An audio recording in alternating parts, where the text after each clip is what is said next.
नमस्कार मित्रांनो, आपल्या श्रीवाणी या चॅनलवर आपले मनापासून स्वागत आहे। एका जंगलात दोन वाघ राहत होते। ते दोघेजण अगदी जवळचे आणि जुने मित्र होते। लहानाचे मोठे एकत्र झाले, खूप काही शिकले, जंगल पाहिले, जंगलाचे कायदे समजून घेतले, एकत्र शिकार केली। पण एक दिवस एका फालतू कारणामुळे त्यांच्यात भांडण होऊन ते दोघे वेगळे झाले। बरीच वर्ष गेली, दोघांनाही त्यांचे जीवन साथी मिळाले व मुलेही झाली। एक दिवस त्यातील एका वाघाचे विव्हळणे दुसऱ्याला ऐकू आले। दुसऱ्याने त्या दिशेने बघितले तर काही कुत्र्यांनी त्याच्या परिवारावर हल्ला केलेला दिसला।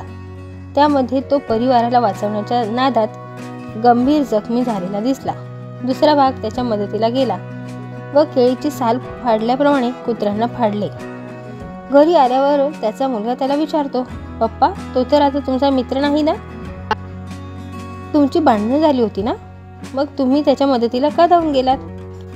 वाघ म्हणाला, बाळा, मैत्री एवढी कमजोर असू शकत नाही की कुत्र्यांना पण ती बळ देईल। धन्यवाद मित्रांनो।